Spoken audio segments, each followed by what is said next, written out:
So now that we have our projects created, we are going to want to add cost codes to those projects in order to code against them.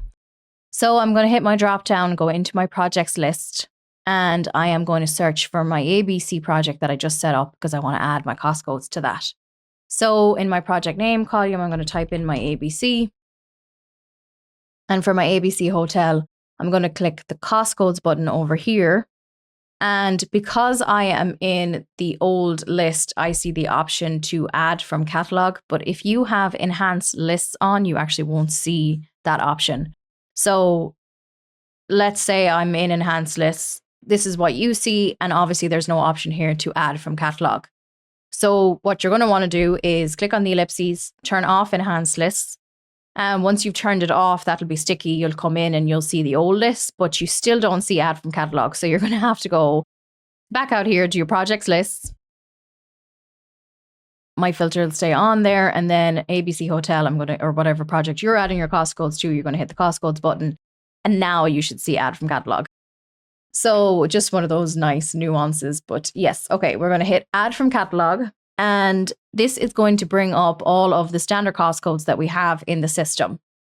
And you might have your preferences set up differently to me, where you have, 4 pages of cost codes or whatever it is. So just be careful when you're selecting your cost codes. Like obviously I can hit the button up here and select all. If you have your cost codes on multiple pages, you're only going to select the cost codes for one page. So just be aware of that. And if you remember when we were setting up the cost codes, we said that you could put WBS code in order to quickly filter out your cost codes when you're adding them to a project. So if I go over here to WBS code and I type in 12, it's going to bring up all of the cost codes that are associated with that WBS code.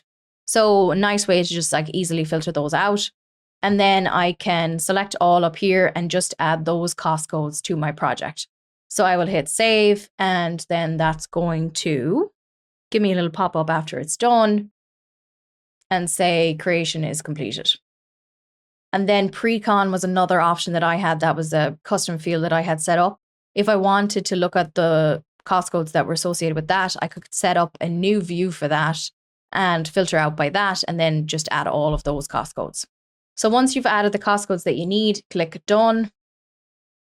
And if I hit done here now and I go into my ABC project, so I'm going to hit my little edit button here and click on my cost code tab, I'll see those cost codes have been added to that project.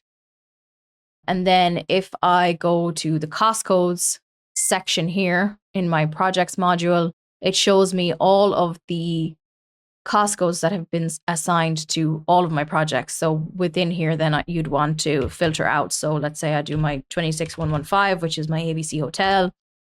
And that's going to show me just the cost codes that are associated with that project. So that's how you add your cost codes to your project. If you do your estimates and you bring them in with WBS code, it will create the cost codes for you. So we'll look at that in another video, but if you're going to be coming in and adding them to your projects, that is the way to do it. So make sure that you have the enhanced lists when you go into cost codes off in order to see the add from catalog button.